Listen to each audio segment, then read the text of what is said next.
కడవరి దినాలలో మనం ఉన్నామని ఎన్నో సందర్భాలు చెబుతూ ఉన్నాము.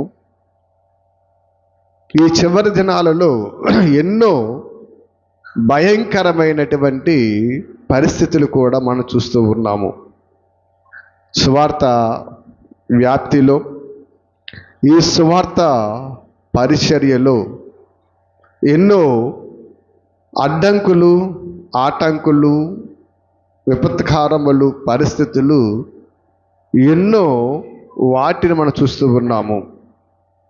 దేవుని ముఖ్య ఉద్దేశము ఏమిటి అని మనం ఆలోచన చేసినట్లయితే, సకల జనులకు సాక్ష్యార్థమై. ఎవరి సాక్ష్యం? మన సాక్ష్యమా?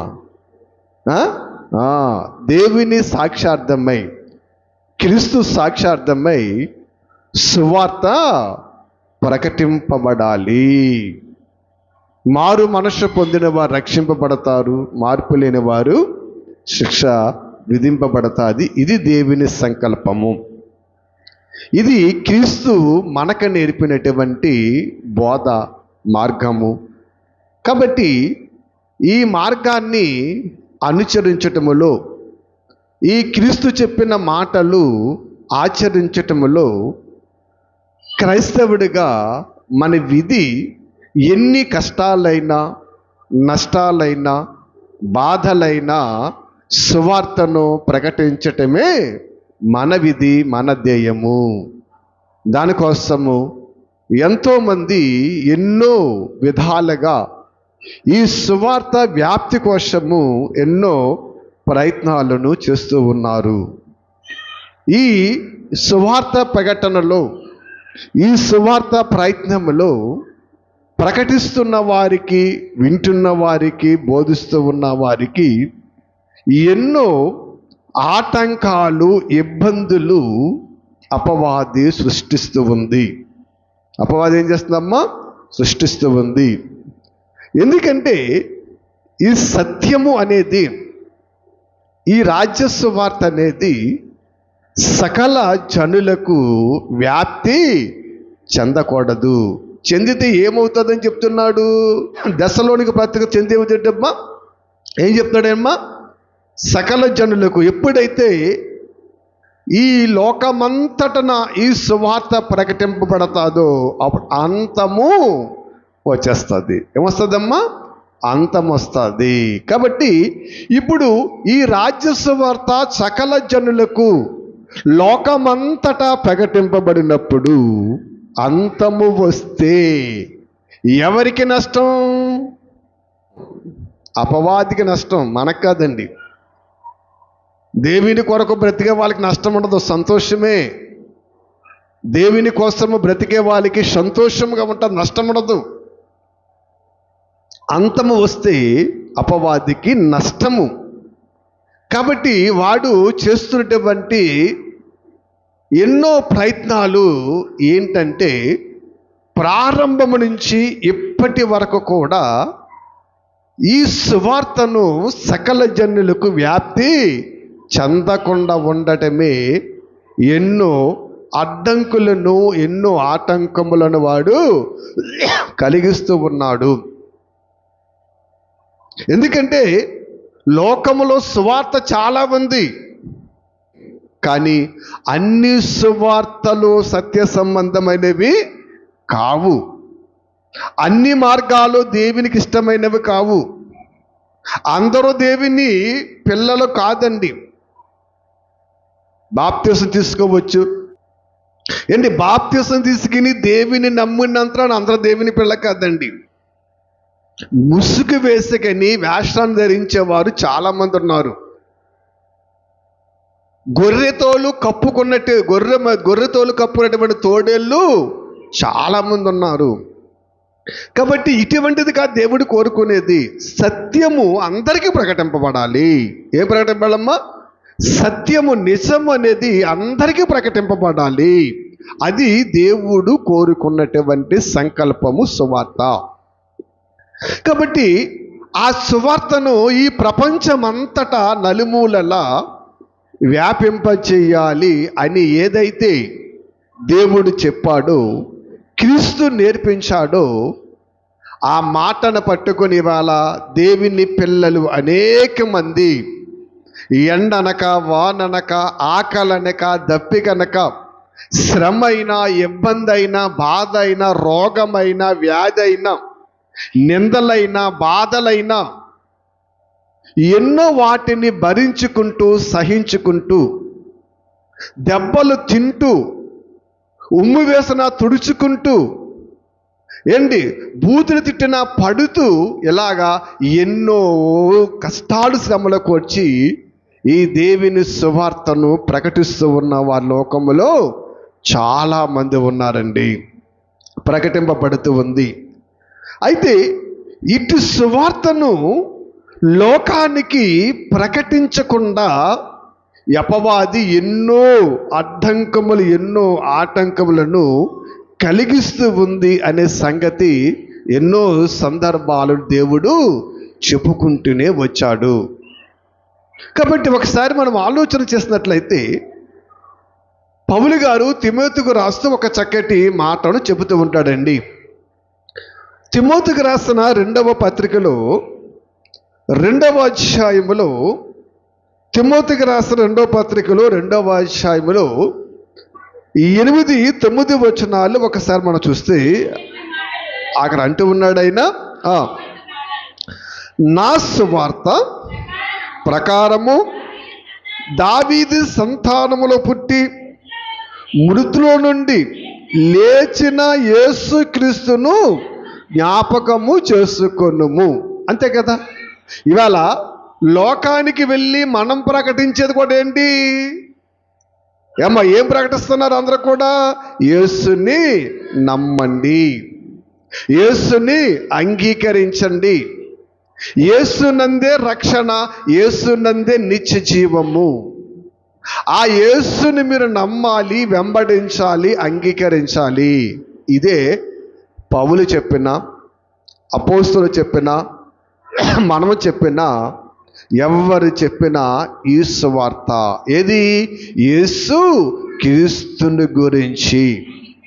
కాబట్టి మనం ఆలోచన చేసినట్లయితే ఇక్కడ యేసుక్రీస్తుని మీరు జ్ఞాపకము చేసుకొని అని చెప్తున్నాడు. ఏమనండి? నేను నేరస్తుడనై ఉన్నట్టు ఆ సువార్త విషయమై సంఖ్యలతో బంధింపబడి శ్రమపడుచున్నాను అన్నాడు. చూడండి, ఇక్కడ పౌలు గారు తిమోతికి రాస్తూ ఏం చెప్తున్నాడంటే, తిమోతి, నేను పడినా నీవు పడిన ప్రయాసము, నేను ప్రకటించిన నీవు ప్రకటించిన ఎవరము ప్రకటించిన క్రీస్తుని గురించి మనం ప్రకటించాలి. ఈ క్రీస్తుని గురించి ప్రకటించినప్పుడు లోకము మన ఎలా చూస్తుందంట? ఎలా చూస్తుందంట? నేరస్తులుగా చూస్తుందంట. ఏంటి? నేరస్తులుగా చూస్తుంది. లోకానికి మనం ఏం ప్రకటన చేస్తున్నాం? ఏం ప్రకటన చేస్తున్నాం? మీరు బాగా ఆలోచన చేయండి. మందు తాగమని ప్రకటన చేస్తున్నామా? మానేమని ప్రకటన చేస్తున్నామా? ఏంటి ఇలాగా? ఏంటి గుట్కాలో కాయలు తినమని ప్రకటన చేయమన్నా మానేమని ప్రకటన చేస్తున్నామా? లేకపోతే మీ ఆస్తులు ఇమ్మని ప్రకటన చేస్తున్నామా? లేదా దేవుని కొరకు బ్రతకమని ప్రకటన చేస్తున్నామా? ఏ ప్రకటన చేస్తున్నాం మనం? చెడుని విడిచిపెట్టండి, దేవుని దగ్గరికి రండి, మీ దుష్టత్వం మానేసి దేవుని కొరకు బ్రతకండి, లోకములో ఇదిగో చెడుని విడిచిపెట్టేయండి, పాపాన్ని విడిచిపెట్టేయండి, క్రీస్తును నమ్మండి అని మనం ప్రకటన చేస్తున్నాం. అందులో ఏముంది? మంచి ఉంది. ఏముందమ్మా? మంచి ఉంది. ఈ మంచిని ప్రకటిస్తుంటేనంట లోకానికి ఎలా కనపడుతున్నారంటమ్మా? నేరస్తులుగా కనపడుతున్నారంట. లోకానికి ఎలా కనపడుతున్నారమ్మా? నేరస్తులుగా కనపడుతున్నారంట. అదే అన్నాడు పౌలు గారు. చూడండి ఏమన్నాడంటే, ఆయన సంఖ్యలతో బంధింపబడి శ్రమపడుచున్నాను, ఆయనను దేవుని వాక్యము బంధింపబడి ఉండలేదు. ఎంత బంధించాలనుకున్నా, ఎంత మమ్ములను ఆటంకపరచాలనుకున్నా, ఎంత ఈ స్వార్థను వ్యాప్తి చేయకుండా ఆపాలనుకున్నా మమ్మలను బంధించగలరేమో కానీ ఇదిగో ఈ సువార్తను మీరు బంధించలేరు అని పౌలు గారు చెబుతూ ఉన్నాడు. అవును, ఎందుకంటే ప్రారంభ కాలములో అపోస్తులను చంపేశారు, వాళ్ళ శిష్యులను చంపేశారు. ఎందుకంటే ఈ సువార్త వ్యాప్తి చెందకూడదని. మరి అప్పుడే అది ఆగిపోతే ఆ సమరయ, గలలయ, ఆ యెరూషలేము, ఆ పట్టణాలలోని ఆ సువార్త ఏమైపోవాలి? ఆగిపోవాలి. ఆగిపోయిందా? ఆగిపోలేదండి. ప్రపంచ నలుమూలలా ఈ సువార్త ఏమైందమ్మా? వ్యాప్తి చెందింది. ప్రపంచ నలుమూలలకు వెళ్ళిపోయింది సువార్త. అందుకన్నాడు, మమ్మలను మీరు బంధించగలరేమో, సువార్తను మాత్రము ఎవరు కూడా ఏం చేయలేరు? బంధించలేరు. ఎంతమంది ఆపాలనుకున్నా సువార్త అనేది ఆగదు. మనం ఆలోచన చేసినట్లయితే, ఎందుకంటే ఈ సువార్తను ప్రకటించాలనేది, ఈ సువార్తను వ్యాప్తి చెయ్యాలనేది ఇది నీ చిత్తము కాదు, నా చిత్తము కాదు. ఇది ఎవరి చిత్తం? ఎవరి చిత్తం? దేవుని చిత్తం అండి. ఆయన తలచుకుంటే ఆయన ఆపగలవాడు ఎవడు? ఆయనకు అడ్డు వేయగలవాడు ఎవడండి?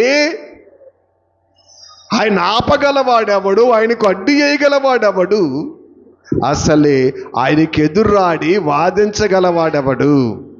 ఎవ్వడు లేడండి. ఇది నీ చిత్తము కాదు, నా చిత్తము కాదు. ఎందుకంటే మన చిత్తాలైతే ఎప్పుడో ఈ అపవాది ఏం చేసేది? సమాధి చేసేసేది. ఇది సృష్టికర్త అయిన దేవుని సంకల్పము. కాబట్టి మనం ఆలోచన చేసినట్లయితే ఒకసారి అపోస్తులు కార్యాలలోకి వస్తే పౌలు గారు మాట్లాడుతున్న మాట మనం చూస్తే 21వ అధ్యాయములో 8వ వచనం నుండి కొన్ని వచనాలు మనం చూసుకుంటూ వెళ్తే అక్కడ చదవద్దుగానే చెబుతున్నాను వినండి. అక్కడ ఆయన ఏం చేస్తాడంటే తూరు నుండి ప్రయాణం చేసి ఎక్కడికి వచ్చాడమ్మా? తేమాలోకి వచ్చాడు. అయితే ఇక్కడ మరునాడు ఏం చేస్తాడు? ఆయన కైసరియకు వచ్చాడు. ఏ పట్టణానికి వచ్చాడమ్మా? కైసరియ పట్టణానికి వచ్చాడు. ఇక్కడ కైసరియ పట్టణానికి ఆయన వచ్చినప్పుడు ఫిలిప్పు అను ఒక శిష్యుడు ఆయన ఉన్నాడు. అతనికి ఎంతమంది కుమార్తెలు? 4 కుమార్తెలు ఉన్నారు కదా. ఇక్కడ ఆ ఫిలిప్పుకు 4 కుమార్తెలు ఉన్నారు. వాళ్ళందరూ కూడా ఏం చేస్తారంటే ప్రవక్తలు అయ్యిండి ఆ ప్రాంతాలలో చక్కగా దేవుని మాటలు ఏం చేస్తున్నారు వాళ్ళండి? వెదజల్లుతూ ఉన్నారు, దేవుని వాక్యాన్ని విస్తరింపజేస్తూ ఉన్నారు. ఆ సందర్భంలో పౌలు గారి దగ్గరికి ఒక ఆయన వచ్చాడు. ఎవరి దగ్గర తిరగమ్మా? పౌలు గారి దగ్గరికి ఆయన వచ్చాడు. అతనికి ఏమి రావు? మాటలు రావు. మాటలు రాకపోతే అతను సైకి చేస్తున్నాడు. అదేం చేస్తాడమ్మా? సైకి చేస్తాడు. ఏం సైకి చేస్తాడంటే, ఇదిగో పౌలు గారు, మీరు యెరూషలేముకి వెళ్ళొద్దు. యెరూషలేముకి ఎందుకు వెళ్ళొద్దు? యెరూషలేముకి మీరు వెళితే అక్కడ మిమ్మల్ని సంఖ్యలతో బంధించేస్తారు, మిమ్మల్ని బాధ పెట్టేస్తారు, మిమ్మల్ని విమర్శ పెట్టేస్తారు. మీరు అక్కడికి వెళ్ళొద్దు అంటున్నాడండి. ఎందుకంటే ఈ యవనస్తుడు ఈ పౌలు గురించి ఎక్కడో వీళ్ళ మాట్లాడుకుంటే ఈయన ఏం చేశాడు? ఈయన వినున్నాడు. పరిశుద్ధాత్మ ప్రేరణ వల్ల అక్కడ చెబుతున్నట్టుగా మనం చూస్తూ ఉన్నాం. కాబట్టి ఇక్కడ మనం ఆలోచన చేసినట్లయితే యెరూషలేముకు వెళ్ళొద్దని ఏం చేస్తాడు? అతన్ని బ్రతిమాలుతున్నాడు. వెళ్ళడానికి వీలు లేదు. అసలే పౌలు గారు వచ్చింది ఎందుకు? అసలు పౌలు గారు ఎందుకు నమ్మడు యేసుని?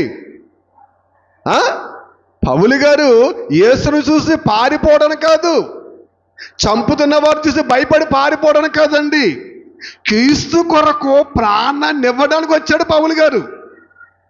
అటువంటి ఆయనకి ఏం చెప్తున్నాడంటే, ఇదిగో నీ వెళ్ళొద్దు అన్న. చూడండి ఇప్పుడు 11వ వచనం పౌలు అన్న 11వ వచనం నుంచి పౌలు, ఇందెందుకు మీరు ఏడ్చి నా గుండె బద్దర చేసేలే నేనేమైనా ప్రభువైన యేసు నామము నిమిత్తము యెరూషలేములో బంధించడమే కాదు, అసలు చనిపోవటం కూడా సిద్ధంగా ఉన్నాను. ఎప్పుడైతే ఈ యవనస్తుడు వచ్చాడో, మీరు వెళ్ళొద్దు, అక్కడ మిమ్మల్ని బాధ పెడతారు, మిమ్మల్ని బంధించేస్తారు, మిమ్మల్ని హింసిస్తారు అని చెబుతూ ఉన్నాడు. అప్పుడు ఈ సంఘమంతా ఏం చేస్తుందంటమ్మా? ఏడ్చేస్తుందంట. అయ్యా నువ్వు వెళ్ళొద్దు, నువ్వు వెళ్ళొద్దు, నువ్వు వెళితే కుదరదు. మన గుండులు బదలు కొట్టేసుకున్నారంట, వాళ్ళు ఏడ్చేస్తున్నారంట. అందుకు పౌలు గారు అంటున్నాడు, అసలు మీరు ఎందుకు ఏడుస్తున్నారు? అసలు మీరు ఆడవలసిన పనేంటి? నేను యెరూషలేముకి వెళ్ళేది వాళ్ళేదో నన్ను శ్రమ పెట్టి బాధ పెట్టి నిందలు పెడతారని కాదు, అవసరమైతే చచ్చిపోవడం కూడా వెళ్ళడానికి నేను సిద్ధముగా ఉన్నాను. చనిపోవడానికి అలా సిద్ధంగా ఉన్నాను. నేను చచ్చిపోస్తాను, మీరు మాత్రం నన్ను ఆటంక పరచొద్దు అంటున్నాడు. ప్రభునందు ప్రియమైన దేవుని బిడ్డలుగా, ఎందుకంటే అపవాది ఎత్తుగడలండి చాలా రకాలుగా ఉంటాయి. అది ఒక రకంగా రాదండి.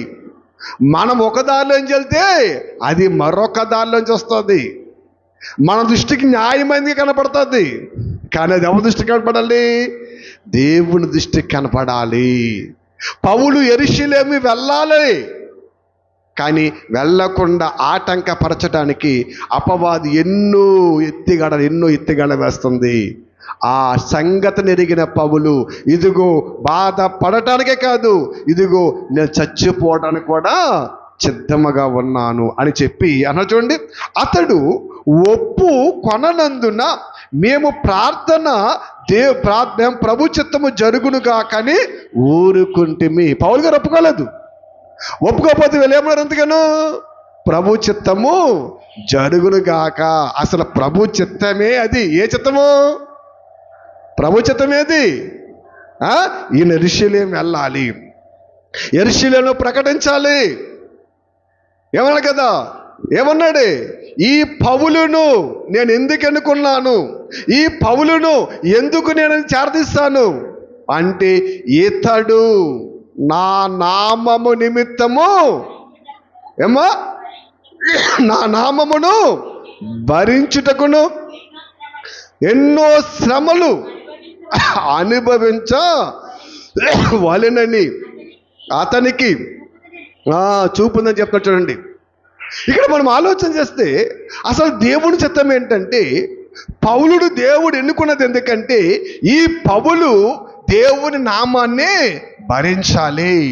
ఈ నామం భరించటంలో నిందలు పడాలి, అవమానాలు పడాలి, దెబ్బలు పడాలి, హింసలు పడాలి, ఎన్నో వాటిని పౌలు అనుభవించాలి. అందుకే అసలు దేవుడు పౌలుని ఎన్నుకున్నాడు. ఈ మాట మర్చిపోయిన సంఘం ఏమందంటే, పౌలు అసలు శ్రమ పడతా కీరలేదు, అసలు బాధపడతా కీరలేదు, నీ యెరూషలేము వెళ్ళడానికి వీలు లేదంటుంది. కానీ పౌలు ఎందుకు ఎన్నుకున్నాడు? దేవుడు ఎందుకు ఎన్నుకున్నాడు? ఆయన నామము నిమిత్తం మన శ్రమ కలగాలి. శ్రమ కలగాలంటే మనం ఏం చేయాలి? సువార్త ప్రకటనలోకి మనము వెళ్ళాలి. ఎన్నో హింసలు పడాలి, ఎన్నో బాధలు పడాలి, ఎన్నో పరిస్థితులను మనం ఎదుర్కోవలసిన వారమై ఉన్నాము.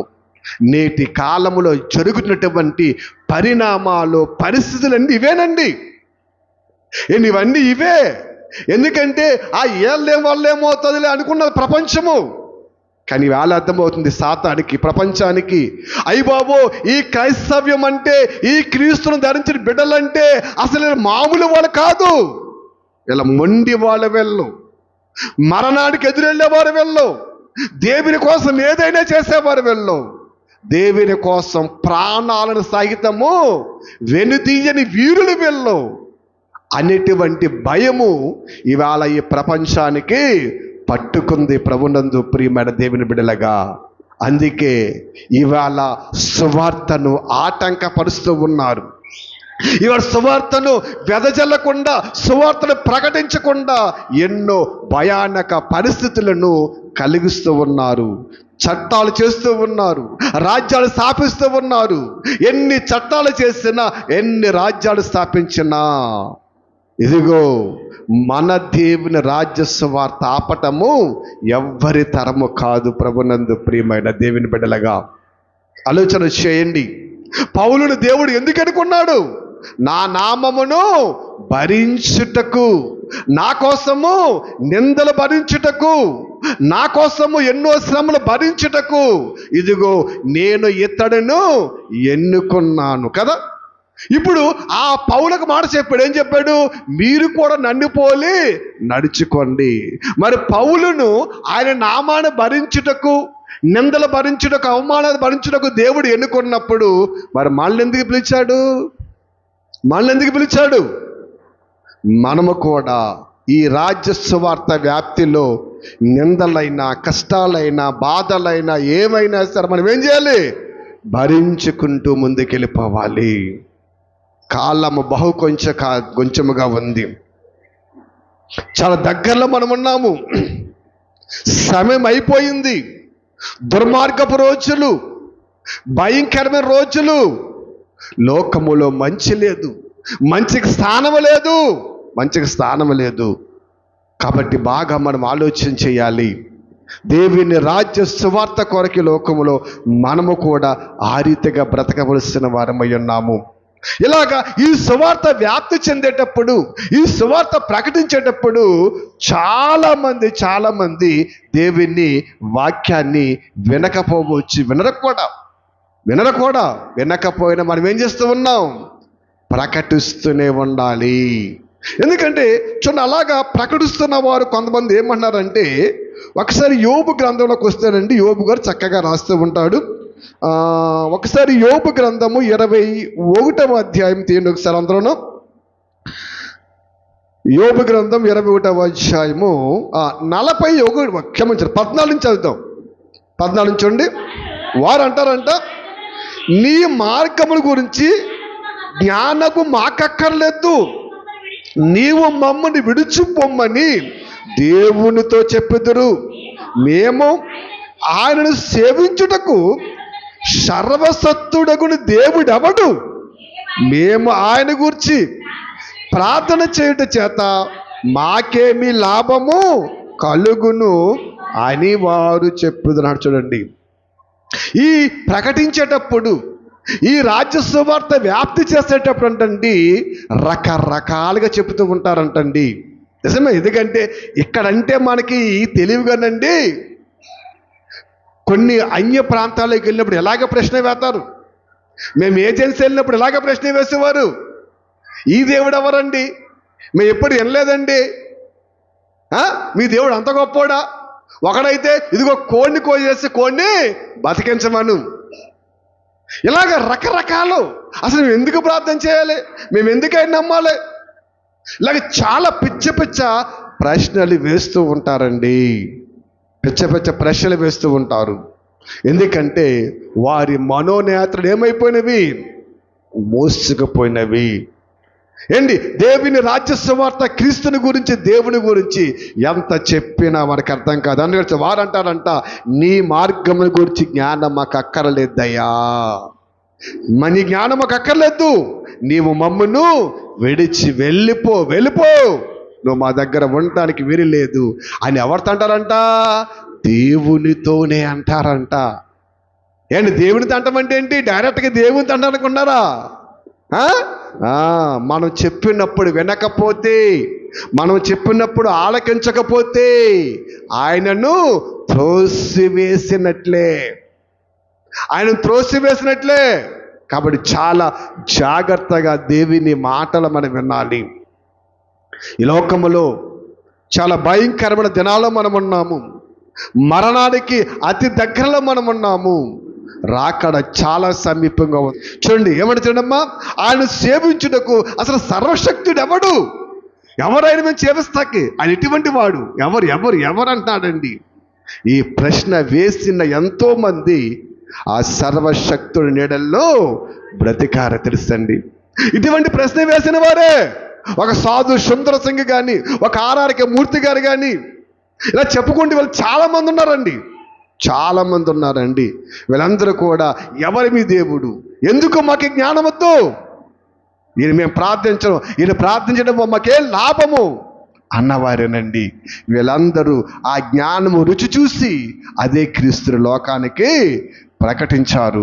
లోకం అంటూ ఉంటుందంట, అసలు సర్వశక్తుడు ఎవడు, ఆయన గురించి మేము ప్రార్థన చేయటం మాకేంటి లాభము, వాడిని చెప్పుదురు చూడండి అని చెప్తారు. ఇటువంటి మనుషులు లోకములో అనేక మంది ఉంటారు. అలాగని వదిలేద్దామా? అలాగని వదిలేస్తే అపోస్తులు కాలము నుంచి ఏమైపోవాలి? సువార్త అంతమైపోవాలి. ఎవ్వరు వదలలేదండి. అందుకని ఎఫెసీ పత్రిక ఎదురాడు వారికి ఏం చేయాలి? సమాధానం చెప్పాలి.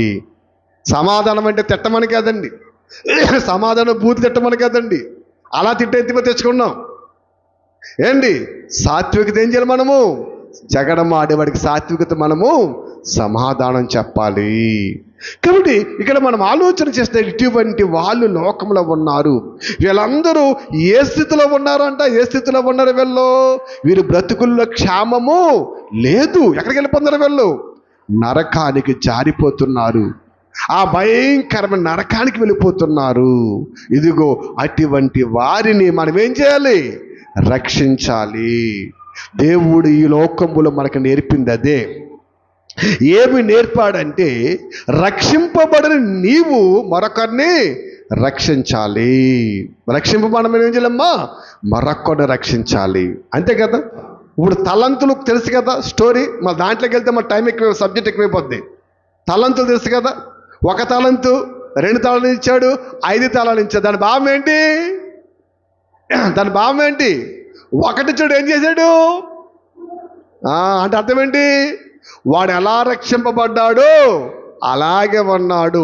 ఎవరికి వాక్యాన్ని ప్రకటించలేదు, ఎవరిని మార్చలేదు, ఏ సహాయము చేయలేదు, ఎవరి పట్ల వాడు దేవుని కార్యాలు చేయలేదు. ఆయన ఏం చేయడు? దేవుడు ఊరుకున్నాడా?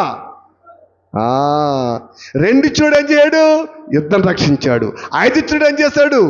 5 అలాగా మనము కూడా లోకములో మన వంతు, మన బిడ్డలైనా, మన భర్తలైనా, మన భార్యలైనా లోకానికి వెళ్ళకపోయినా కనీసం మన కుటుంబపు వారినైనా మనం ఏం చేయాలి? రక్షించుకోవాలి. అది దేవుడు ఈ లోకములో మనకు నేర్పిన పాఠము. అందుకన్నాడంటే వాళ్ళ దగ్గర ఏం లేదమ్మా, క్షేమము లేదు, వాళ్ళకి నాశనమే, భయంకరమైన నరకాగ్నికి వారికి పొంచి ఉంది. యోధా పత్రికలో 22వ వచనం చూడండి ఒకసారి. సందేహపడు వారి మీద మీరు కనికరము చూపండి. చూడండి, ఎవరైతే సందేహపడుతున్నారో, యోబు కాలం చూస్తే ఏమన్నారు వాళ్ళకు? అసలు దేవుడు ఎవరు? ఈయన మేము ప్రార్థించడం ఏంటి? అది ఈయన వల్ల మాకు లాభం ఏమిటి అని చాలా మంది ఏం చేస్తారంటమ్మా? ఆయన నమ్మరు. సందేహపడు వారి మీద మనం ఏం చేయాలంట? మనం ఏం చేయాలి? కనికరము చూపించాలి. ప్రభువైన యేసు మనకు నేర్పిన మార్గం అదేనండి. ప్రభువైన యేసు మనకు నేర్పిన మార్గం అదే. సందేహపడు మీద మీరేం చేయాలి? కనికరము చూపండి. అగ్నిలో నుండి లాగినట్లు కొందరినైనా మీరు రక్షించండి అన్నాడండి. ఇదిగో ఆ అగ్నిలో కాలిపోతున్నటువంటి సమాజాన్ని, ఆ భయంకరమైన నరకాగ్నికి వెళ్ళిపోతున్న సమాజాన్ని రక్షించటానికి ఈవేళ అనేక మంది మన సహోదరులు, దేవుని బిడ్డలు ఇదిగో లోకములోకి వెళుచు ఉన్నారండి. అలా లోకములకు వెళ్ళి అగ్నిలో కాలిపోచున్న వారిని లాగుతున్న సందర్భములో వాళ్ళకి ఎన్నో నిందలు, ఎన్నో అవమానాలు, ఎన్నో బాధలు, ఎన్నో భయంకరమైన పరిస్థితులు ఇవాళ ఎదురవుతూ ఉన్నావండి. అవసరమైతే చంపేస్తున్నారు, లేదా హింసిస్తున్నారు, లేదా బాధ పెడుతున్నారు, గుండ్లు గీసేస్తున్నారు, వ్యవస్థలను చేసేస్తున్నారండి. ఎన్ని హేళన చేస్తూ ఉన్నారు. ప్రభునందు ప్రియమైన దేవుని బిడ్డలుగా వీళ్ళందరూ వస్త్రాలు ఇప్పేసి రోడ్ల మీద తిప్పినా, గుండు గూసి రోడ్డు మీద తిప్పినా, చంపేసిన, నిందలు పెట్టినా ఇవన్నీ ఎందుకు అనిపిస్తున్నా తెలుసండి? ఆయన నామము నిమిత్తము మనము కూడా ఏం చేయాలి? వీటన్నిటిని అనుభవించవలసిన వారము. ఇది సువార్త. ఇది దేవుని కోసం బ్రతకటము. ఇది దేవుని కోసం ప్రాకులాడటం అంటేనండి. ఆలోచన చేయండి. ఎందుకంటే ఎంతవరకు స్వేచ్ఛగా, చక్కగా, హాయిగా, ఏ ఇబ్బందులు లేకుండా మనం వాక్యాన్ని విన్నాం. ఇక్కడి నుంచి వినలేము, ఇక్కడి నుంచి ప్రార్థన చేసుకోలేము. చాలా భయంకరమైన దినాలు. అపవాది తన పనిని విస్తరం చేసింది. అపవాది ఎన్నో ఒత్తులు తీసుకొస్తుంది. సాతాను సమాజం మీద ఎన్నో భయానక స్థితులు తీసుకొస్తుంది. అందుకే త్వరగా సిద్ధపడిపోండి, త్వరగా మీ ఇంటిని చక్కబెట్టేసుకోండి. ఏమో రేపటి దినం ఎలాగుంటుంది ఎవరికి తెలియదు. ప్రభునందు ప్రియమైన దేవుని బిడ్డలుగా ఆలోచన చేయండి. మాకక్కరలేదు, ఎవరు ఆ దేవుడు ఇలాగా ప్రశ్నలు వేస్తారంట. అటువంటి వారి గురించి ఆయన మాట్లాడుతున్నాడు. అయ్యా, మీరు సందేహపడి వారి మీద కనికరము చూపండి, అగ్నిలో నుంచి లాగినట్లు మీరు కొందరని రక్షించండి. ఏమో ఎప్పుడు ఏ మాట ఎవరిని పట్టుకుంటుందో, ఏ మాటది ఎవరు మారతారో తెలియదు. ఏమో ఎదురాడు వారికి దేవుడు ఏం చేస్తాడమ్మా, మారే మనసును వాళ్ళకి కలగజేస్తాడేమో. కాబట్టి జాగ్రత్తగా మనం ఆలోచన చేయాలి. ప్రభునందు ప్రియమైన దేవుని బిడ్డలుగా అగ్నిలో నుంచి లాగటం అంటే మనం కూడా ఎక్కడున్నాం, శ్రమలలో ఉన్నాం, మనం కూడా బాధలలో ఉన్నాం. కాబట్టి వారి లాగేటప్పుడు మనకి ఎన్నో శ్రమలు, ఎన్నో కష్టాలు, బాధలు, నిందలు ఇవన్నీ వస్తూ ఉంటాయి. వాటన్నిటిని మనం ఏం చేయాలమ్మా, భరించాలని చెప్తున్నాడు అండి. భరించాలంటే చూడండి. కాబట్టి మనం ఆలోచన చేసినట్లయితే ఆయన చూడండి, శరీర సంబంధమైన వాటిని అపవిత్రమైన ఏ మాత్రము నొప్పుకొనక దాన్ని అసగించుకొనొచ్చు భయముతో కొందరిని మీరు కనికరించండి. ఏ విధమైన లోక సంబంధమైన, శరీర సంబంధమైన ఆశల వలయాలలో ఎటువంటి పరిస్థితులు చిక్కిపోకుండా, అటువంటి దుష్టత్వానికి, పాపానికి వెళ్ళిపోకుండా, ఇదిగో కొందరినైనా ఏం చేయాలి, మనము భయముతో రక్షించాలి. ఆలోచన చేయండి. ఎన్నో చట్టాలున్నాయి మన దేశంలోనండి, కానీ ఏ చట్టము మన అక్కడికి రాదు, ఏ చట్టము మనకు పనిచేయట్లేదండి. న్యాయాన్ని రక్షించవలసిన పోలీసులే మన మీద అన్యాయంగా ప్రవర్తిస్తున్నా తెలుసండి.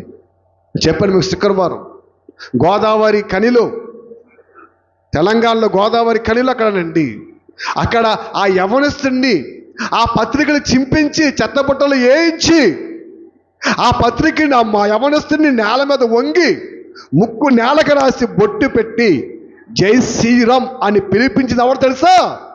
న్యాయాన్ని రక్షించవలసిన పోలీసుడండి. ఎవడో చేయలేదు ఇది. న్యాయాన్ని రక్షించవలసిన పోలీసుడే ఒక పక్షాన పనిచేస్తే అసలు మన పరిస్థితి ఏంటి? చట్టం మనకేం చుట్టం అనుకుంటారా? చట్టం మనకి ఏమీ చేయదండి. చట్టం ఎప్పుడు దుర్మార్గతనికే. ఎందుకంటే లోకములో న్యాయం పక్కన దేవుడు తప్ప ఎవరు ఉండరు. మీరు ఆలోచన బాగాను. అన్యాయం పక్కన అందరూ చేరతారు, న్యాయం పక్కన దేవుడు తప్ప ఎవ్వరు ఉండరండి. అన్యాయం పక్కన అందరూ చేరిపోతారు. చాలా బాధేసింది. దిక్కుతోచన శిశులో ఒక్కడే ఉన్నాడు, చుట్టూ పక్కన ఎవరు కొనలేడండి. ఏమి చెయ్యాలో తెలియట్లేదు పాపం ఎవడొస్తాడుకండి. ఏం మాట్లాడడం తెలియదు, వణుకు. ఒక్కడే ఉన్నాడు, ఏం చేస్తాడు? ఒక పోలీసు వాడు అందరూ అనేక మంది చూస్తున్నా, అయ్యా నువ్వు పోలీసు వాడు కాదు, తప్పని కూడా ఎవరు కూడా ప్రశ్నించలేదండి వాడిని. అంత దుర్మార్గపు దేశంలో మనం ఉన్నాము, దుర్మార్గ పరిస్థితుల్లో ఉన్నాం. ఏదేమైనా ఆ యవనస్తుడికి ధన్యత. ఎందుకంటే దేవుని నామము నిమిత్తము హింసించబడ్డాడు, అవమానించబడ్డాడండి. పౌలు ఏ మాట చెబుతున్నాడో, ఇదిగో అటువంటి స్థితిలో ఇవాళ మనము ప్రకటనలో మనం ఉండాలి. లోకం ఏమైనా మనకొద్దండి, లోకం ఎన్నన్నా మనకొద్దండి, లోకం ఎలా చూసినా మనకొద్దండి. మన దేవుడు మనల్ని చూడాలండి, మన దేవుడు మనతో మాట్లాడాలండి. ఈ లోకం ఎవడకు కావాలి? 60-70 సంవత్సరాల జీవితకాలంలో ఎలాగొచ్చాం అలాగే సమస్తాన్ని విడిచిపెట్టేసి వెళ్ళిపోవాలి. ఏం పట్టుకెళ్తాం? అటువంటి లోకంలో ఇంకా అనేక మంది గొప్ప దైవజనులు చెప్పుకునేవారు, కోట్ల సంపాదించుకునేవారు బయటికి రాకుండా ఆ ధన వ్యాహం కొట్టుకుపోతూ అనేక మంది ఉన్నారు తెలుసా. కానీ కూటికి లేని అనేక మంది దైవ శాఖలు ఇవాళ రాజ్య సువార్త కోసం పాకులాడుతున్నారు. ఎంత ధన్యత ప్రభునందు ప్రియమైన దేవుని బిడ్డలుగా. గొప్పలకి అయి చేసాం ఈ చేసామంటారు, కానీ దేవుని కోసం ఏ నింద భరించావు నువ్వు? దేవుని కోసం ఏ బాధ అనిపించావు? ఆలోచన చేయండి దేవుని బిడ్డలుగా. అందుకే ఏంటి, అలాగ మీరు హింసించబడినప్పుడు, అలాగ మీరు బాధపడినప్పుడు అసలు మీరేమి ఆలోచన చేస్తున్నారు తెలుసండి? చూడండి ఒకసారి మంచి మాట యేసుక్రీస్తు వారు చెప్పారు శిష్యులను పంపుతూ, మీరు సువార్త పరిచయం వెళ్ళినప్పుడు అక్కడ అనేక మంది మిమ్మల్ని హింసిస్తారు, మిమ్మల్ని బాధ పెడతారు.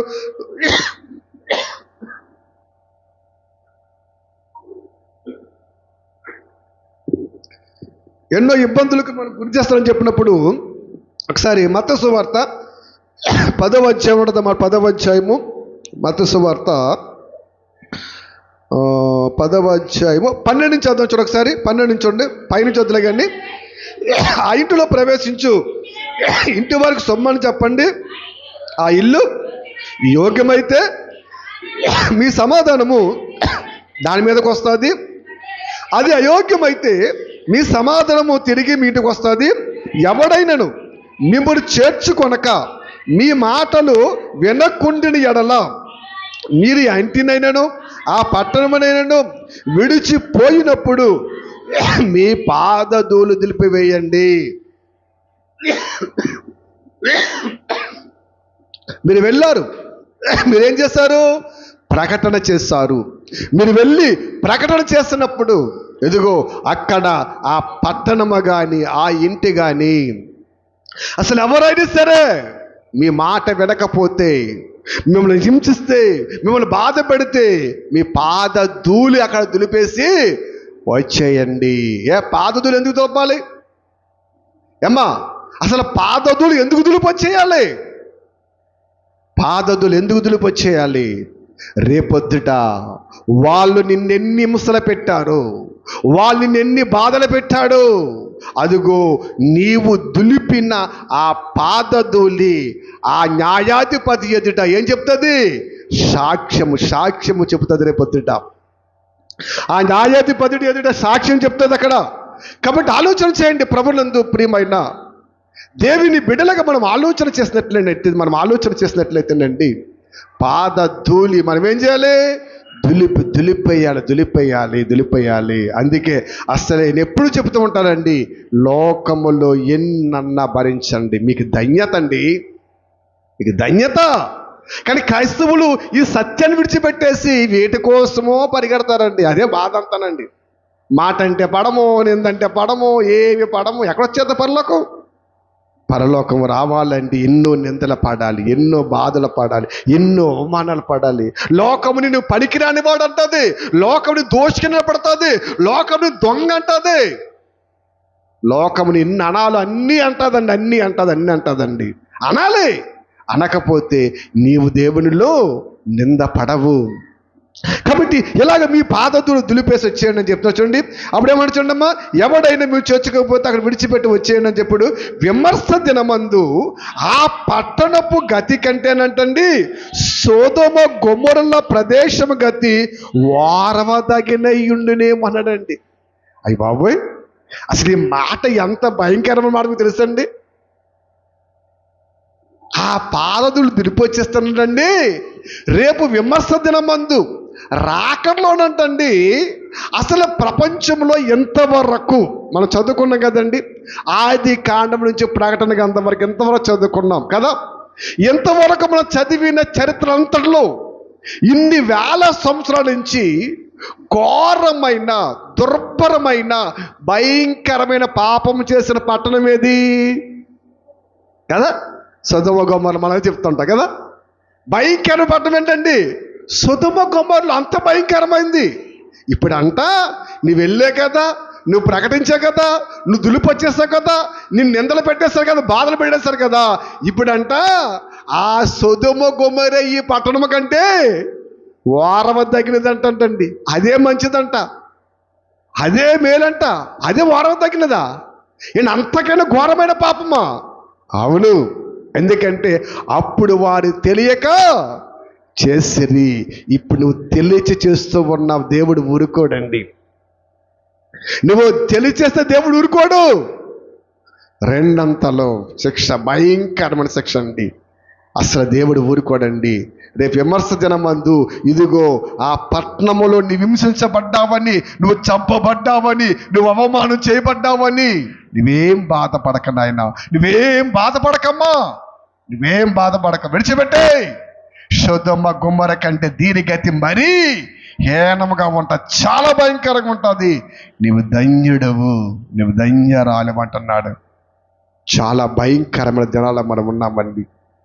నిజంగా ఫేస్బుక్లో, యూట్యూబ్లో వీడియోలు చూస్తుంటే బాధేస్తుందండి. సువార్త పరిచర్యకి వెళుతుంటే ఎన్ని విధాలుగా బాధ పెడతారు, ఎన్ని విధాలుగా హింసిస్తున్నారనండి. చాలా ఘోరమైన పరిస్థితుల్లో ఉన్నాం. కనీసం మానవత్వము కూడా మరిచిపోయి మృగాలలాగా ప్రవర్తిస్తున్నారండి. వాళ్ళు మానవత్వం మర్చిపోయి మృగాలకు ప్రవర్తిస్తున్నారు. ఆలోచన చేయండి. మన రోడ్డు అంటే వెళ్ళేటప్పుడు ఎక్కడైనా సరే ఎవడైనా పిచ్చోడు, ఏమి తెలియనివాడు, పిచ్చవాడు ఎవడైనా వస్త్రహీనుడిగా ఉన్నాడని కూడా మనం ఏం చేస్తాం? గబగబా పట్టిక లేదా వస్త్రాన్ని ఎందుకని అమ్మా, వాడికి తెలియపోయినా మనకు సిగ్గు, అందరికీ సిగ్గు కదా. ఇది మానవత్వము. అటువంటి మానవత్వాన్ని కూడా మర్చిపోయి ఒక సేవకుడిని వివస్త్రతను చేసి తన భార్యను బట్టలు విప్పి సేవకుడు భుజం మీద పెట్టి ఊరంతా ఊరేగించిందండి సమాజం అండి. సేవకుడు బట్టలు విప్పారు, సేవకుడు బట్టలు విప్పారండి, వివస్త్రను చేసి ఊరంతా ఊరేగించిందండి. ఊరంతా, సమాజం అంతా అలాగే చూస్తుంది. కానీ ఏ ఒక్కడో కూడా కఠినమైపోయి తప్పు అనలేకపోయారండి. ఎంత భయంకరమైన రోజుల్లో మనం ఉన్నాము. ప్రభునందు ప్రియమైన దేవుని వాళ్ళ ఆలోచన చేయండి. సమాజం ఎటు వెళ్ళిపోతుంది. అందుకే సమయం ఉండగా చిత్తపడిపోయి అనేక సార్లు మీకు చెప్తున్నాం, అనేక సార్లు మీరు హెచ్చరిస్తున్నాం. రాబో దినాలు ఇంకా భయంకరమైన దినాలు వస్తూ ఉంటాయి. చాలా ఘోరమైన స్థితిలో మనం ఉన్నాము. ఎందుకంటే ఈ వాక్యము చాలా విలువైనది. ఈ వాక్యాన్ని ఎందుకు నమ్మంటున్నాం, ఈ వాక్యాన్ని ఎందుకు ప్రేమించమంటున్నాం, వాక్యాన్ని మనం ఎందుకు ప్రకటిస్తున్నామంటే ఇదిగో ఈ వాక్యములో ఎంతో నీతి ఉంది, నిజాయితీ ఉంది. ఇటువంటి సిగ్గుమాలిన పనులు చేయకూడదని చెప్పేటువంటి సూక్తులు ఈ వాక్యంలోనే ఉన్నవండి. ప్రపంచంలో ఎక్కడా లేవండి, ఎక్కడ లేవు. ఒకసారి కీర్తన గ్రంథము 19వ అధ్యాయంలో చూస్తానండి, 7వ వచనం నుండి ఈ వాక్యం ఎంత గొప్పదో, ఈ వాక్యం వలన ఏంటి సమాజానికి లాభము అని ఆయన చెప్పుకుంటూ వస్తున్నాడు. ఒకసారి మనం చూడండి, నేను చదువుతాను. యెహోవా ఉపదేశము నిర్దోషమైనది, అది మన హృదయములకు సంతోషపరచును. యెహోవా ఏర్పరిచిన ధర్మశాస్త్రము నిర్మలమైనది, అది మన కన్నులకి ఏమిస్తుందంటమ్మా, వెలుగునిస్తుంది. అది మన కన్నులకి వెలుగునిస్తుంది.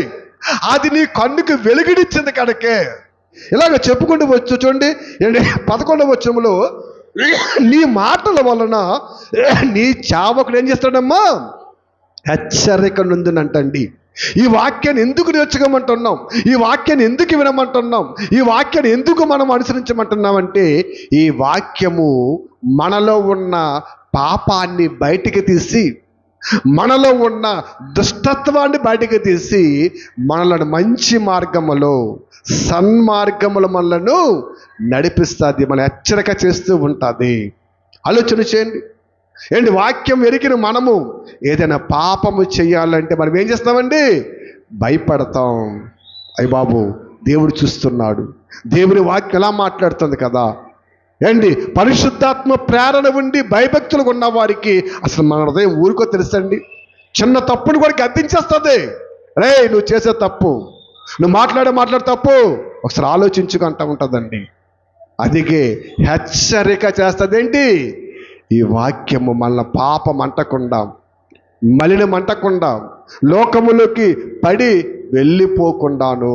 ఆలోచన చేయండి ప్రభునందు ప్రియమైన దేవుడా. అంతే కదండి.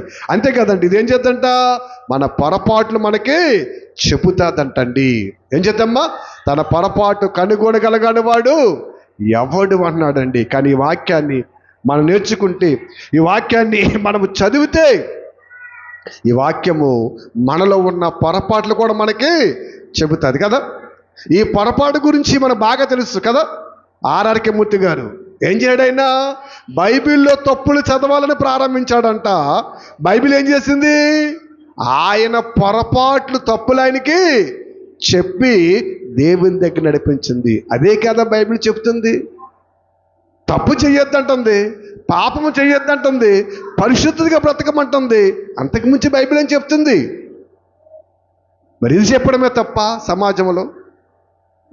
ఆలోచన చేయండి. ఏంటి భయంకరమైన పరిస్థితులు మనం ఉన్నాము. అమ్మాయిలు పాడు చేయమని చెప్పలేదు, వ్యభిచారం చేయమని చెప్పలేదు, దొంగతనం చేయమని చెప్పలేదు.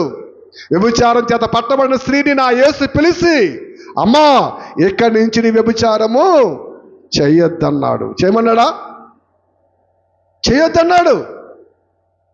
ఆలోచన చేయండి. ఏంటి ధనాన్ని సంపాదించుకు ధన వ్యాహంలోటువంటి జక్కను చూసి ఏమన్నాడు? జక్క ఏమైపోయాడు? ఇంకా నేను అన్యాయము చేయనన్నాడండి. ఇలా ఎన్ని సాక్ష్యాలండి, ఎన్ని సాక్ష్యాలు ఉన్నాయి. ఈ సాక్ష్యాలు వింటుంటే, ఈ మాటలు వింటుంటే అపవాదికి కుళ్ళిపోయి సమాజాన్ని లేపి, సమాజములో దేవుని బిడ్డలపై ఎన్నో కుతంత్రాలు, కుళ్ళి పరిస్థితులను లేవనెత్తి, ఇదిగో వాక్యానికి వాడు ఆటంకపరుస్తూ సమాజంలో అలజడి సృష్టిస్తూ ఉన్నాడు. అందుకే చాలా మనం జాగ్రత్తగా ఉండాలి. ప్రభునందు ప్రియమైన దేవుని బిడలగా మనం ఆలోచనలు చేసినట్లయితే, ఎందుకంటే కీర్తన గ్రంథములో 119 అంటూ ఉంటాడు. చాలా వచనాలు మనకు కనపడతాయి. ఇక్కడ 119వ అధ్యాయంలో మనం అంటూ ఉంటాడు ఆయన. కొన్ని వచనాలు మీకు చెప్తాను. 99వ వచనం చూస్తే, ఈ వాక్యాన్ని మనం ధ్యానించటం వల్ల, ఈ వాక్యాన్ని మనం నేర్చుకోవటం వల్ల, ఈ వాక్యాన్ని మనం వివరించడం వల్ల ఏమవుతుందంట? నీ శాసనములను నేను ధ్యానించుచున్నాను కావున నా బోధకులందరికంటే నాకు విశేష జ్ఞానం వస్తుందంటండి. ఏ జ్ఞానం అది? ఏంటి విశేష జ్ఞానం? ఏ జ్ఞానం వస్తుంది? వాక్యాన్ని చదవడం వల్ల ఏ జ్ఞానం వస్తుంది తెలుసండి? తప్పు చెయ్యకూడదు, పాపము చెయ్యకూడదు, ఇది మంచి, ఇది చెడు అనేటువంటి జ్ఞానం వస్తుంది. విశేష జ్ఞానం, విశేష జ్ఞానము. ఆ జ్ఞానాన్ని నేర్పుతుంది బైబిల్ అండి. లోకములో ఉన్న ఏ జ్ఞానాన్ని నేర్పట్లేదండి. మంచిని నేర్పుతుంది బైబిల్, మంచిని నేర్పుతుంది బైబిల్. అందుకే వాక్యాన్ని చదవండి, వాక్యాన్ని బాగా మీరు నేర్చుకోండి, పండితులు అయిపోండి అని ఎందుకు చెప్తుందో తెలుసండి? రేపటి దినాన్న ఈ వాక్యం మనకి దొరకకపోయినా ఆశ్చర్యపోవక్కర్లేదండి. ఏమో ఏ సమయంలో ఎలాగుంటుందో లోకం తెలియదండి. అందుకే సొలొమోను మంచి మాట చెప్తాడు చూడండి. మంచి మాట సొలొమోను చెప్తూ సామెతల గ్రంథములో ఒక అద్భుతమైన మాట చెప్తాడు చూడండి. అందరూ కూడా బైబిల్ తీసుకోండి, చూడండి. నీ ఆత్మకు జ్ఞానము అట్టిదని తెలుసుకొనుము, అది నీకు దొరికిన ఎడల ముందుకు నీకు మంచి గతి కలుగును, నీ ఆశ భంగము కానేరదంటండి. ఈ వాక్యాన్ని మనం చదువుకుంటేనంటండి, ఈ వాక్యాన్ని మనం నేర్చుకుంటేనంటండి ముందు గతి ఏంటమ్మా? రాబోవు దినాలున్నటువంటి మంచి గతి అంటే మంచి స్థితి నీకు దొరుకును అన్నాడండి. అందుకే వాక్యాన్ని చదవండి అని అనేక మందికి మనం ప్రకటిస్తూ ఉన్నాం. అనేక మందికి మన సోదరులు ప్రకటిస్తూ ఉన్నారు. అనేక ప్రాంతాలు వెళుతూ ఉంది వాక్యం అని. ముందు గతి, ఎందుకంటే ముందు గతి చాలా భయంకరమైనది కదా. మొదటి స్థితి కంటే కడవరి స్థితి ఎలాగ ఉండాలి? మంచిగా ఉండాలి. ఆ కడవరి స్థితి మంచిగా ఉండాలంటే ఇదిగో ఈ వాక్యము తప్ప నీ ముందు గతిని మంచిగా చేసేది ఈ ప్రపంచంలో ఏదీ లేదు. అందుకే వాక్యాన్ని చదవండి, వాక్యాన్ని నేర్చుకోండి, వాక్యాన్ని జాగ్రత్తగా వినండి అని పదే మీకు చెప్తూ ఉంటున్నాం. కాబట్టి ముందు గతిని మంచి గతి కలుగుతుంది. ముందుకు మంచి గతి కలగాలంటే ఏం నేర్చుకోండి అయినా? వాక్యము, జ్ఞానము. ఈ జ్ఞానమే రాబోవు దినాలను నీకు ఒక మంచి గతిని నేర్పుతుంది, మంచి మార్గాన్ని నేర్పుతుంది. ఆలోచన చేయండి. ఎందుకంటే ఇదే బైబిల్ మనం పట్టుకోలేదు అనుకోండి, ఇదే దేవుని దగ్గరికి మనం రాలేదనుకోండి, మనం కూడా ఏం చేద్దాం? మనం కూడా ఏం చేద్దాం? మీరేమో కానీ రాకపోతే మేకొడి పడికి ఏం చేద్దాం? మందు విందు అన్నిటితో ఉందివేమో, లోకం ఎలాగుందివేమో, మా దుర్భరమైన పరిస్థితి ఎలాగుండినేమో, ఎంత ఘోరంగా ఉండినేమో, ఎంత భయంకరంగా ఉండినేమో. ఆలోచన చేయండి. ఇవాళ క్రీస్తు ప్రేమ ఎంత ప్రేమతత్వం నేర్పింది తెలుసండి? ఎంత ప్రేమతత్వం నేర్పుతుంది క్రీస్తు ప్రేమ అండి. ఇవాళ క్రీస్తు ప్రేమ నేర్పుతుంది తెలుసండి? ఉమ్ము వేసిన తుడిచేసుకో, తిట్టిన తల వంచి వెళ్ళిపో, ఎన్నన్నా భరించు. అదండి బైబిల్ మనకు నేర్పుతుందండి. ఒకనాటి స్థితి దుర్మార్గపు స్థితి మంది. ఇవాళ క్రీస్తులో మనం ఎలాగున్నాము ఆలోచన చేశారా? అదే ముందు గతి మనకు నేర్పుతుంది బైబిల్. ఇదే కథ లోకానికి మనం చెబుతుంది, ఇదే కథ లోకానికి మనం ప్రకటిస్తుందండి. ఏం ప్రకటిస్తున్నాం మనం? వాళ్ళ ఆస్తులు ఇమ్మంటున్నామా? వాళ్ళ ఐశ్వర్యం ఇమ్మంటున్నామా? బ్రతుకులు మార్చుకో, నీతిగా బ్రతకమంటమే లోకానికి తప్పైపోయింది. ఎంతమంది దేవుని బిడ్డలను ఎన్ని విధాలుగా హింసిస్తుంది లోకము. ఆయన సువార్త ప్రకటన ఆగదు. అందుకే 119వ అధ్యాయంలోనే 66వ వచనం ఒకసారి మనం చూస్తానండి. 66వ వచనం చూస్తే అంటాడైనా 66వ వచనం నుండి, నీకు నీ ఆజ్ఞల యందు నమ్మిక ఉంచున్నాను కాబట్టి మంచి వివేచన, మంచి జ్ఞానము మాకు నేర్పము కదా. ఇప్పుడు ఈ బైబిల్ ఏం నేర్పుతున్నాడు మనకి? మంచి జ్ఞానము, మంచి వివేచన, మంచి నేర్పింది తప్ప అసలు ఎక్కడ చెడుని నేర్పలేదు కదా. బైబిల్ దగ్గరకు వచ్చి పాడైపడి ఉన్నాడు ఎవడు లేడు. కొంతమంది దొంగలు ఉంటారులేండి, ఆ దొంగల వేరు వదిలేయండి. పాడైపోయి లోకములో దేవుని దగ్గరకు వచ్చి బాగుపడిన వాళ్ళే ఉన్నారు తప్ప ఇక్కడికి వచ్చి పాడైపోయిన వాళ్ళు ఎవరు కూడా ఉండరు. ఎందుకంటే మంచి జ్ఞానం అండి. ఎందుకంటే ఆయన న్యాయవంతుడు, ఆయన మంచి దేవుడు. ఆయన మంచి దేవుడు మంచిగా చెప్తాడు కానీ చెడు మాత్రము చెప్పడండి. మంచివాడి ఆలోచనలు మంచిగా ఉంటాయి, చెడ్డవాడి ఆలోచన చెడ్డగానే ఉంటాయి కదా. మీరు బాగా ఆలోచన చేయండి. ఏండి దొంగోడు ఆలోచన ఎప్పుడు ఎలాగ ఉంటాయి? దొంగతనంగా ఉంటాయి. చదువుకున్న ఆలోచన చదువు మీద ఉంటాయి. కూలిపోయిన ఆలోచన ఎవరి ఆలోచన వాళ్ళకు ఉంటాయి. మన దేవుడు మంచివాడు. మంచి ఈవులు తప్ప, మంచి ఆలోచనలు తప్ప దేవుడు ఏది కూడా మనకైనా చెడ్డదివ్వడు, చెడ్డ ఆలోచనలు ఇవ్వడండి. గొప్ప దేవుడు. మనము నేర్చుకున్న ఈ మంచిని ఈ ప్రపంచానికి అందిస్తూ ఉన్నాము. అదే తప్ప చెప్పండి? అదే తప్పుగా చూపిస్తుంది ప్రపంచం అండి. చాలా భయంకరమైన పరిస్థితిలో మనం ఉన్నాం. 29 వచ్చిండు అదే అధ్యాయం. కపటపు నడతను నాకు దూరము చేయము, నీ ఉపదేశము నాకు దయచేయమయ్యా. ఏం దూరం చేద్దంటమ్మా? కపటపు నడతనంటండి ఈ వాక్యం దూరం చేసేస్తుందంట. కపట వేషం నీలో ఉంచనవదంటండి, నీలో మంచిని చాపిస్తుందంట, నీలో ప్రేమను చాపిస్తుందంట. ఇంకా మీరు కింద చదవండి, ఇంకా చదవండి అమ్మా. సత్య మార్గము నేను కోరుకొనిచున్నాను, న్యాయవిధులను నేను ఆశ పెట్టుకొని ఉన్నాను. చూడండి, యెహోవా నీ శాసనమును ఎత్తించుకున్నాను, నేను సిగ్గుపడనివ్వను అని ఇలాగా ఆయన చెప్పుకుంటూ చదువుకుంటూ వస్తే ఈ వాక్యము గురించి చాలా సందర్భాలు ఆయన మాట్లాడతాడండి. ఇంకా చెప్పాలంటే చాలా వచనాలు మనకు కనపడతాయి. ఏండి, నాలో ఉన్న వ్యసనములని నీ వాక్యము దూరము చేసిందయ్యా. ఏం దూరం చేసాడమ్మా? వ్యసనములతో నిండిపోయాను, వ్యసనములతో భయంకరమైన స్థితిలో ఉన్నాను. ఇదిగో నీ వాక్యము నేర్చుకోవటం వల్ల నాలో ఉన్న వ్యసనాలు దూరం అయిపోయినవి. అందుకే దేవుని దగ్గరికి వచ్చిన వారు చాలా మంది చూడండి ఎన్నో వ్యసనాలను విడిచిపెడతా ఉంటారు. వ్యసనం అంటే చాలా ఉంటాయి ఏమండి, మందు, సిగరెట్టు, ఇలాగ చాలా కోరికలు అన్నీ ఉంటాయండి. వాటన్నిటిని కూడా ఏం చేస్తున్నాడు ఏమన్నా వాడు విడిచిపెట్టేస్తున్నాడు. అటువంటి వాక్యానికి మనము నేర్చుకుంటున్నాం. ఎందుకంటే ఎంతలాగని చెప్తున్నానంటే వాక్యం అంటే చాలామందికి అశ్రద్ధగా ఉంది. వాక్యం అంటే చాలామంది లెక్కలేనితనంగా ఉంది. వాక్యం చెప్పుకుంటే కవులు చెప్పుకుంటున్నారండి. వాక్యం విలువ తెలుతలేదు. వాక్యం అంటే సామాన్యమని అనుకుంటున్నారా? ఈ వాక్యము నీలో లేకపోతే నీ బ్రతుకు పోయినట్లే. ఏదో దేవుని దగ్గరకు వస్తున్నాను, వెళ్తున్నాను, ఏమి కుదరదండి, ఏమి కుదరదు.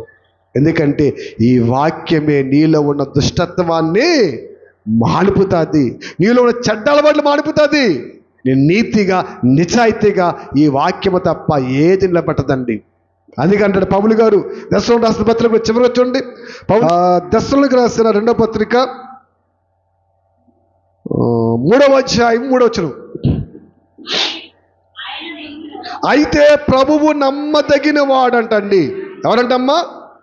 ప్రభువు నమ్మదగిన వాడా? ఎందుకు నమ్మదగిన వాడైనా? ఎందుకైనా నమ్మాలి? ఎందుకైనా వెంబడించాలి? ఎందుకు సువార్త కోసం ఇంత ప్రాకులాడాలి? ఎందుకు ఈ సువార్త కోసం ఇన్ని విధాలుగా దెబ్బలు, నిందలు, అవమానాలు భరించుకుంటూ మనము నష్టపరుచుకొని ఎందుకు మనం ఇంతగా బాధపడాలంటే ప్రభువు నమ్మదగినవాడు, నమ్మదగినవాడు. ఆ సువార్త కొరకు నీవేదైతే ఖర్చు పెట్టావో, ఆ సువార్త కొరకు ఎన్ని దెబ్బలైతే తిన్నావో, ఎన్ని అవమానిత పడ్డావో, ఇదిగో వాటన్నిటికీ రెట్టింపు ఫలాన్ని నీకు సిద్ధపరిచున్నాడు. మాట ఇచ్చిన వాడు మాట తప్పడు. అయితే ప్రభువు నమ్మదగిన వాడు. ఎందుకు నమ్మదగిన వాడంట? ఆయన మిమ్మును స్థిరపరిచి దుష్టత్వము నుండి కాపాడునంటండి. ఇంకేంటండి లోకములో? ఎందుకు దేవుడు నువ్వు నమ్మాలి? ఎందుకు దేవుడు నమ్మమని అనేక మందికి మనం ప్రకటిస్తున్నామంటే ఆయనే ఈ లోకములో దుష్టత్వము నుండి మనలను కాపాడగలడు. ఆయన తప్ప ఎవ్వడు లేడండి. ఆయన స్థిరపరిచి మనలను, బలపరిచి మనలను, వాక్యముతో మనల్ని ఆయత్తపరిచి ఇదిగో ఆయనే ఆ దుష్టుని చేతుల్లోనికి, ఆ భయంకరమైన నాశనంలోనికి వెళ్ళిపోకుండా కాపాడగలడు. మనం చదివాం కదా యోబు గ్రంథములు. మాకు అక్కర్లేదు, మాకు లాభం ఏమిటి, మేము ఎందుకు ప్రార్థన చేయాలి అన్నప్పుడు వారి నాశనం ఎలా ఉందంటమ్మా? బొత్తిగా వారి క్షేమము లేదు, చాలా భయంకర పరిస్థితిలో ఉన్నారు. అటువంటి వారు ఇదిగో ఆయన నమ్మితే ఆ దుష్టత్వము నుంచి మిమ్మల్ని ఏం చేస్తాడు? ఆయన విడిపించేస్తాడు. దుష్టుడి చేతులు మిగిలిపోయారు. వాడు మంచివాడు కాడు. వాడు ఇవాళ కాదండి, ఆది నుండి వాడు నరహంతకుడే. ఆది నుండి మోసం చేస్తుంటే ఉన్నాడు. వాడి ప్రణాళిక చాలా పెద్దదండి. సడన్గా రాడు వాడు.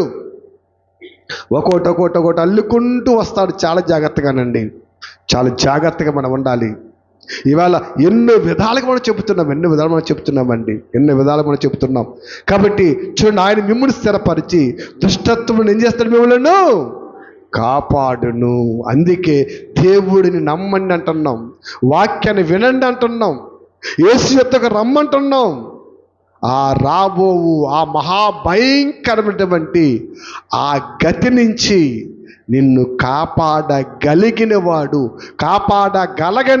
కాపాడేవాడు ఒక ప్రభువైన యేసు తప్ప ఎవరు లేరు. అందుకే యేసుని వెంబడించండి, వాక్యాన్ని వినండి, వాక్యాన్ని నమ్మండి అని ప్రాధేయపడుతున్నాం, ప్రాకులాడుతున్నాం ప్రభునందు ప్రియమైన దేవుని బిడ్డలుగా. ఎందుకంటే ఈ వాక్యమే మనలో ఉన్న సమస్త కల్మషమును, విర్రవీగుచున్న దుష్టత్వమును ఏం చేద్ది అమ్మా? లోపల నాటబడి మూలుగులను విభజనించిన దొరుకుతుంది అంటాడు యాకోబు రాసిన పత్రికలో. ఈ వాక్యం ఏం చేస్తుందంటమ్మా? ఏం చేస్తుందంట? మనలో ఉన్న కల్మసాన్ని కడిగి వేస్తుంది, దుష్టత్వాన్ని తీసివేస్తుంది. అందుకే వాక్యాన్ని నమ్మండి. అనేక మంది సోదరులు ప్రకటిస్తున్నది ఇదేనండి. ఎక్కడికెళ్ళి మీ ఆస్తి రాయండి అనలేదు, ఎక్కడికెళ్ళి మీరు తప్పు చేయండి అనలేదు, ఎక్కడికెళ్ళి మీరు పాపం చేయండి అనలేదు. ఏ సహోదరుడు, ఏ సువార్తకుడు, ఏ విశ్వాసి వెళ్ళినా ఒకటే మాట, ప్రభువుని నమ్మండి, నరకాన్ని తప్పించుకోండి అయ్యా, ఆ పరలోకాలు సిద్ధపడండి. ఈయన తప్ప ఆ దుష్టుడు చేతుల్లో నుండి విడిపించేవాడు ఎవ్వడు లేడు అని ఈ ప్రపంచానికి ప్రకటిస్తుంటే ఈ ప్రపంచానికి నవ్వులాటగా ఉంది, ఈ ప్రపంచానికి హేళనగా ఉంది, ఈ ప్రపంచానికి అసూయగా ఉంది. ఈ ప్రపంచం ద్వేషముతో, కక్షలతో, కుతంత్రాలతో భయంకరమైన పరిస్థితిలో ఉంది. చాలా భయంకరమైన దినాల్లో మనం ఉన్నాం. ఇవాళ పాకిస్తాన్ ఇండియాకి యుద్ధ వాతావరణం నెలకొంది. పాకిస్తాన్లో ఎంతోమంది బిడ్డలు ఆకలితో అల్లాడిపోతున్నారండి. నీరు లేక కొట్టిబిట్లు ఆడిపోతున్నారు ఎంతోమంది. మన ఇండియా వాళ్ళు కాశ్మీర్లో ప్రాణాలు గుప్పిట్లో పెట్టి బ్రతుకుతున్నారు. ఎప్పుడు యుద్ధం వచ్చేస్తుందో, ఎప్పుడేమైపోతుందో. అపవాది ఎత్తిగడలు, దేశాల మధ్య శత్రుత్వము, మనుషుల మధ్య శత్రుత్వము ప్రేమను చంపేసింది. క్రీస్తు ప్రేమను చంపేసిందండి. ఒకరినొకడు కొట్టుకోవటం, ఒకరినొకడు దోసుకోవటం, ఒకరినొకడు పురుకొలుపుకొని ఈ ప్రపంచాన్ని ఏం చేస్తుంది తెలుసండి? నాశనము చేసేస్తుంది. ఒకడి మీద ఒకడు పురుకొలిపేస్తున్న తెలుగుగా ఒకరినొకడు చంపుకుంటూ వెళ్ళిపోతున్నారండి. చాలా భయంకర పరిస్థితుల్లో మనం ఉన్నాం.